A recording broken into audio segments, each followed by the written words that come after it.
Assalamualaikum warahmatullahi wabarakatuh. Selamat datang di Praktikum Perancangan Sistem Kerja Modul 1, yaitu modul Peta Kerja Keseluruhan dan Peta Kerja Setempat. Sebelum masuk ke praktikum, hendaknya kalian mengetahui tujuan praktikum dari modul 1 ini sendiri.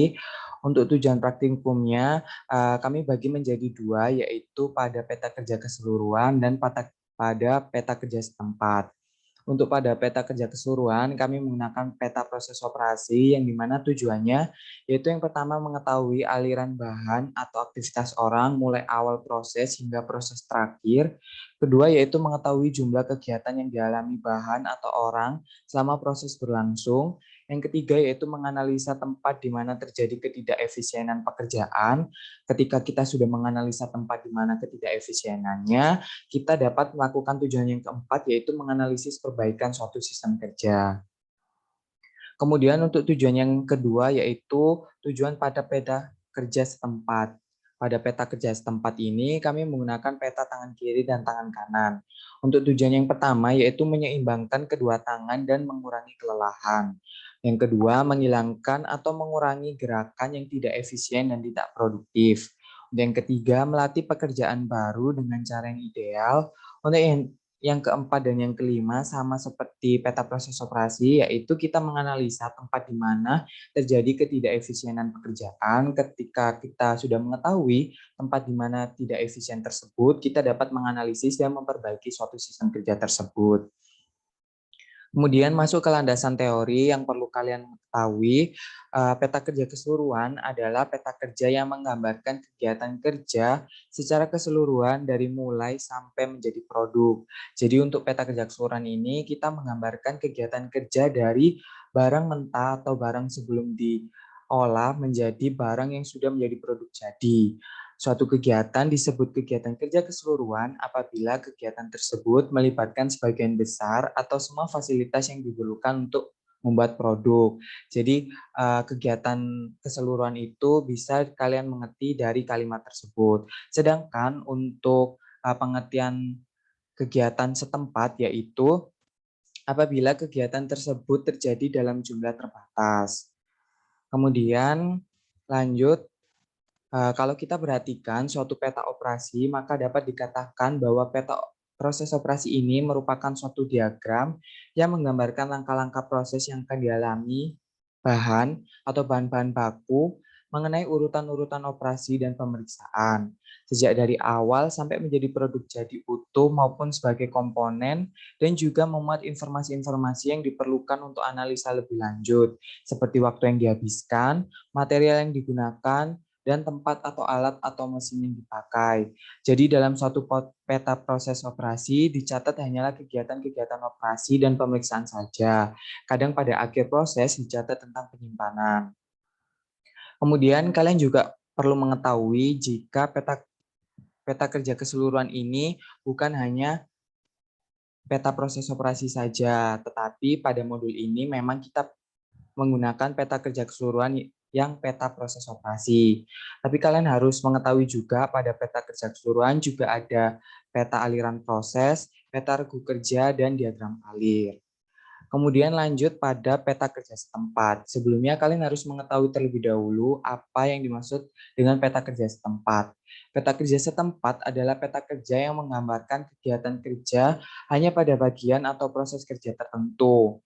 Peta kerja setempat digunakan untuk menganalisa dan memperbaiki proses kerja yang ada dalam suatu stasiun kerja, sehingga dicapai suatu keadaan yang ideal untuk itu. Peta kerja setempat digunakan sebagai alat untuk mempermudah perbaikan suatu sistem kerja sehingga dicapai suatu keadaan ideal untuk saat itu. Nah, dari pernyataan di atas bisa kita ketahui bahwa perbedaan yang sangat terlihat dari peta kerja setempat dan peta kerja keseluruhan, yaitu jika peta kerja keseluruhan itu kita akan mengetahui dari keseluruhan proses yang ada, namun jika peta kerja setempat kita hanya mengetahui beberapa saja proses yang terjadi pada saat proses produksi, seperti itu. Kemudian untuk peta kerja setempat sendiri pada modul ini kami akan membahas dan mendalami mengenai uh, peta tangan kiri dan tangan kanan. Tapi kalian sebagai praktikan juga harus mengetahui apa saja sih jenis peta kerja setempat. Untuk jenis pada peta kerja setempat, ada peta pekerja dan mesin, kemudian ada peta tangan kiri dan tangan kanan. Kemudian ketika kita sudah mendalami peta tangan kanan dan kiri, kita juga harus mengetahui apa sih maksudnya. Peta tangan kanan dan tangan kiri merupakan gambaran semua gerakan saat bekerja dan waktu menganggur yang dilakukan oleh tangan kiri dan tangan kanan, serta menunjukkan perbandingan tugas yang dibebankan pada tangan kiri dan tangan kanan. Nah, nanti akan dijelaskan lebih lanjut mengenai gimana sih bentuk dari peta proses operasi dan peta tangan kanan dan tangan kiri. Nah, untuk peta tangan kanan dan tangan kiri ini, kita akan mengetahui apa sih pekerjaan yang akan dilakukan oleh tangan kanan dan apa yang pekerjaan yang dilakukan oleh tangan kiri. Dan kita juga akan mengetahui gimana secara idealnya harusnya prosesnya itu secara efisiennya itu harus tangan kanan harus ngapain, tangan kiri harus ngapain, gitu akan terlihat pada peta tangan kiri dan tangan kanan seperti itu. Kemudian dilanjut nama dan lambang dari Terblik. Nah, ini ada beberapa dari lambang dan nama Terblik, itu kalian bisa pelajari dan ini nanti lambang huruf yang ada di tengah ini yang SH, SI, untuk SH itu mencari dan sampai istirahat ini R, itu kalian gunakan lambang huruf ini pada peta tangan kanan dan tangan kiri. Jadi nanti kalian bisa misalkan pada proses pertama yaitu memegang. Kalian harus melihat memegang itu dengan lambang huruf apa dan bisa ditulis pada peta tangan kanan dan tangan kiri di laporan kalian seperti itu. Kemudian untuk masuk ke praktikumnya, kalian pada modul 1 ini akan kami sarankan untuk membuat dan membuat pabrik mini yang dimana alat dan bahannya sudah ada di modul. Kalian bisa melihat langsung ke modul untuk bahannya seperti ini dan alatnya seperti ini. Kemudian untuk prosedur praktikumnya kalian juga bisa lihat di modul. Untuk secara sederhananya ketika kalian sudah menyiapkan alat dan bahan, ketika kalian sudah mengikuti prosedurnya, ini ada rangka dari prosedur praktikum yang dimana untuk pembuatan pabrik mini ini kami bagi menjadi 2 rangka. Yang pertama rangka badan. Nah, untuk rangka badannya itu seperti ini, nanti juga akan dibagikan di masing-masing grup lain atau Google Classroom. Kalian bisa membuat rangka badan ini di atas duplek atau yang sudah ditentukan pada modul. Kemudian untuk penjelasannya yaitu untuk garis putus-putus yang ada di rangka ini kalian bisa ini bukan yang dipotong, melainkan ini sebagai tekuan untuk kalian membuat rangkanya. Kemudian untuk garis lurus tidak terpotong ini kalian bisa memotong dari tempat kalian membuat rangka ini. Kemudian untuk kalian jika bertanya allowance ini buat apa? Allowance ini kami berikan allowance atau kelonggaran untuk di mana kalian bisa merekatkan rangka ini menjadi sebuah bangunan seperti itu. Nah, untuk badannya sendiri ini ketika kalian sudah bentuk, ini akan menjadi sebuah kubus yang akan menjadi sebuah balok yang dimana akan menjadi badan dari pabrik mini tersebut. Nanti kalian bisa potong yang garis lurus tidak terputus ini dan kalian bisa mulai melipat untuk yang garis lurus terpotong ini. Untuk ukurannya kalian bisa mengikuti yang udah ada di sini, nanti juga akan dibagi. Kemudian untuk rangka yang kedua yaitu rangka atap, yang dimana untuk rangka badannya jika sudah selesai, kalian bisa mengerjakan untuk rangka atap. Untuk rangka atapnya ini sama seperti rangka badan, kalian diberi rangka yang dimana kalian bisa meniru untuk ukurannya juga. Kemudian juga ada allowance yang dimana nanti guna untuk kalian merekatkan rangka yang ada, Kemudian sama seperti yang tadi, untuk garis yang tidak terputus atau garis lurus ini, kalian bisa gunting dari tempat kalian membuat rangka. Kemudian untuk yang garis putus-putus ini, kalian bisa lipat atau tekuk untuk menjadi sebuah bentuk atap yang sudah ditentukan.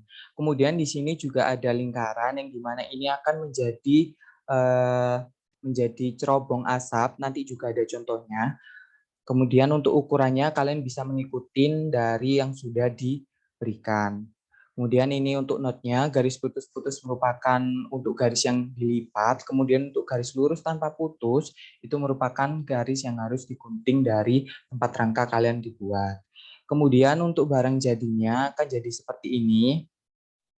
Untuk barang jadinya, jika tadi kalian melihat ada dua rangka, yang dimana rangka yang pertama akan menjadi badannya yang di bawah ini.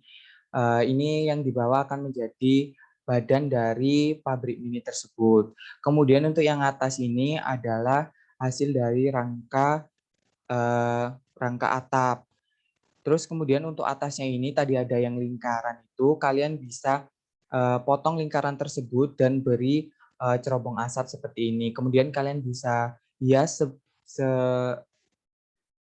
sebaik mungkin, bisa dikasih kapas seperti ini biar kelihatan seperti pabrik mini yang asli seperti itu. Kemudian ini tampak belakangnya seperti ini.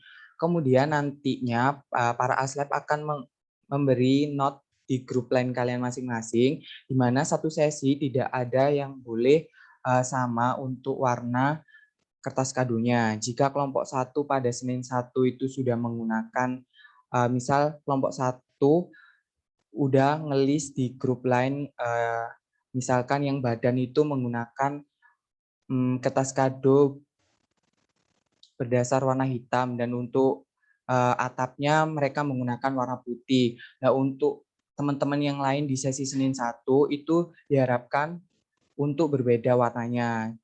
Jadi seperti itu untuk mengurangi kecurangan yang terjadi seperti itu. Jadi misal kelompok satu udah warna hitam dan putih, kalau bisa kelompok lain juga ngelis warna dari kertas kado yang akan mereka gunakan seperti itu. Kemudian selanjutnya ada penjelasan mengenai pegangan lapres. Untuk pegangan lapres sendiri, formatnya yaitu margin 3-3-4-3, untuk 4-nya di sebelah kiri, 3-3-nya ada di atas, bawah, dan kanan. Kemudian spasi 1,5, Times New Roman 12, kemudian before after 0 dan justify. Kemudian untuk judulnya, modul 1 peta kerja keseluruhan dan peta kerja setempat ini, TNR 14 dan default. Kemudian masuk ke bab 1 yaitu pendahuluan.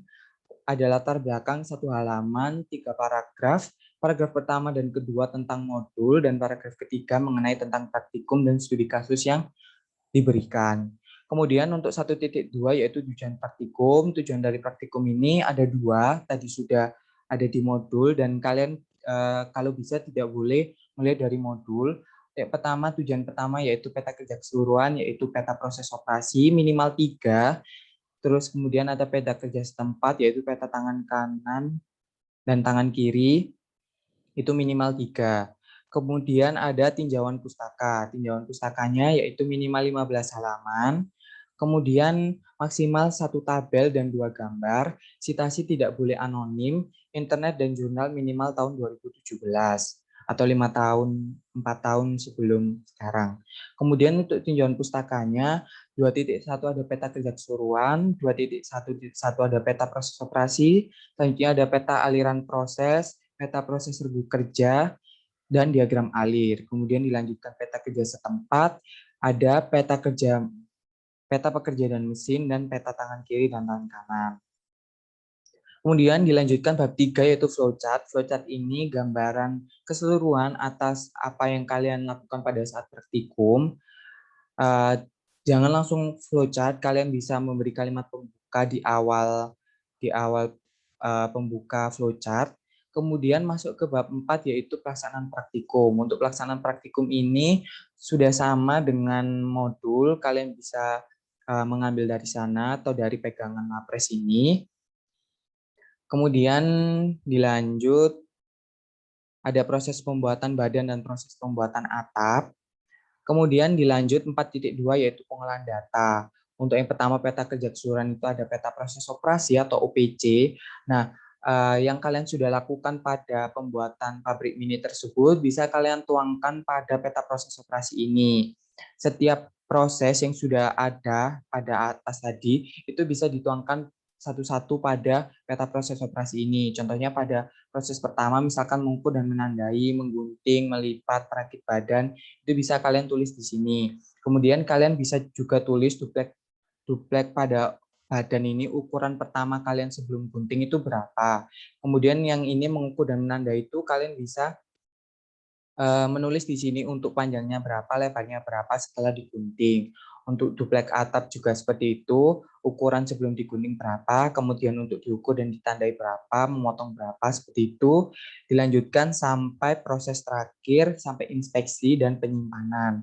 Kemudian kalian bisa menjumlahkan berapa proses yang terjadi, berapa operasi yang terjadi, berapa pemeriksaan yang terjadi, dan berapa penyimpanan yang terjadi.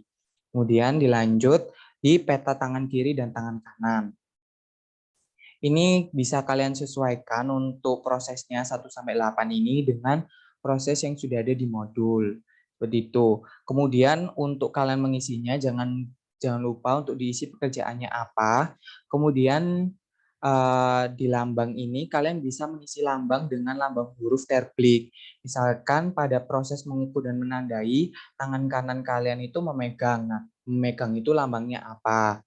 Kemudian untuk tangan kiri itu kalian juga tangan kiri itu sedang melakukan apa, itu juga ditulis lambangnya di sini. Seperti itu sampai sampai terakhir penghias. Untuk ketentuan tabelnya sendiri TNF 11 spasi 1,0 before after 0 auto fit content dan line center. Kemudian dilanjut di hasil dan analisa. Hasil dan analisa ini yang pertama ada gambar produk jadi. Nah, untuk gambar produk jadi kalian bisa foto dari hasil pabrik mini yang kalian sudah buat, bisa dicantumkan di sini. Jangan lupa dikasih keterangan gambar berapa titik berapa produk pabrik mini. Kemudian untuk 4.4.2 yaitu peta proses OPC. Nah, OPC yang sudah ada di atas itu kalian kasih analisa dari peta proses di atas sampai diketahui bahwa bla bla bla bla. Seperti itu, kalian kasih analisa singkat. Kemudian peta tangan kiri dan tangan kanan juga seperti itu, kalian kasih analisa singkat. Kemudian lanjut ke bab 5 yaitu kesimpulan dan saran. Untuk kesimpulannya sendiri, adapun kesimpulan ini bisa kalian ambil dari OPC dan FVC yang sudah kalian buat. Kemudian untuk sarannya ada minimal 3. Kemudian masuk ke bab 6 yaitu daftar pustaka, minimal 2 buku, 2 jurnal, dan maksimal 3 internet minimal tahun 2017. Lanjut ke lampiran. Nah, lampiran ini untuk lampiran yang pertama yaitu 17 lambang terblik. Kalian bisa mengambil dari Google atau dari manapun. Kemudian lampiran yang kedua, untuk halaman yang pertama itu kalian bisa menggunakan 17 lambang terblik full, satu halaman. Kemudian untuk lampiran yang kedua bisa di halaman selanjutnya yaitu 9 foto proses pembuatan pabrik mini. Tanpa keterangan, kalian tata saja jadi 9 foto di dalam satu halaman dari proses awal hingga proses akhir. Seperti itu. Untuk lampirannya sendiri, kalian tidak perlu menggunakan header atau footer seperti itu. Untuk yang lainnya tetap memakai. Mungkin cukup sekian dari penjelasan mengenai modul 1 dari modul sampai pegangan lapres. Mungkin jika ada yang mau ditanyakan silahkan raise hand. Terima kasih. Wassalamualaikum warahmatullahi wabarakatuh.